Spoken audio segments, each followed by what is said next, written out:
your first year in your career, you were starting right now. How do you think you would handle the whole thing of social media and tweeting and all? You know, the record labels, half the time they want you to work on your craft and your art, but the other half of the time they want you to stay in touch with every fan you may have in the universe. How do you think what your attitude about that would be? You know, it's kind of sick a little bit, but I mean, it's also can be fun if it's not taken too seriously. I probably wouldn't do very good, I guess. It's a real long, roundabout way of answering your question.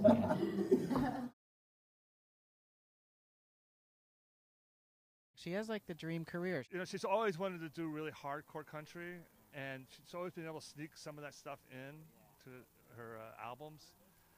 She went through that sort of pop diva phase.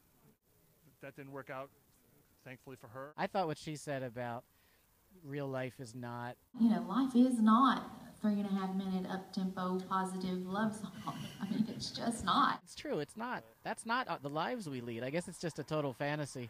Everything's geared towards proving that we have perfect lives, you know, like a giant Facebook page. You know, popular music, especially this kind of roots music that we were just talking about, wasn't like that for a long time. It was about people, you know, screwing up their lives, you know, drinking too much, sleeping with the wrong people, losing their job, not having enough money, you know, burying their mama.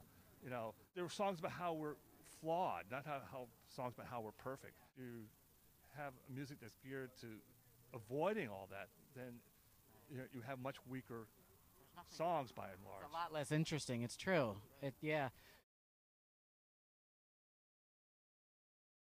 Americana is pretty new to my ears, and I'm loving what I hear. Americana is any music that's sort of clearly rooted in those Celtic and African sources of working class American music.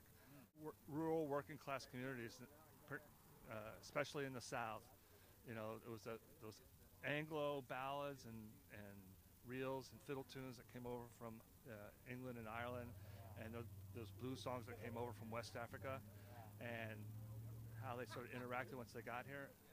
And it's any sort of music that's clearly traced back to those roots.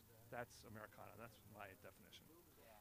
I notice you hear songs with a lot of advice, and you're like, wow, that does really make sense. You know, it'll say, you know, when you find that special person, you know, I'm just making it up, right? Mm-hmm. And then you go, oh, I really like that song. I divorced 3 times. So they're not even living what they're saying. Right. And so who are you listening? It's like a made-up advice from a made-up person. Yeah, that's the problem. These are imaginary lives, not real lives. Geoffrey Himes, thank you. Outside of Southern Ground, on top of the Southern Ground. All right. Thank you, sir. We are Platinum Rush. Rock out. I think you're really drawn to songs that are written to be performed and not to be pitched.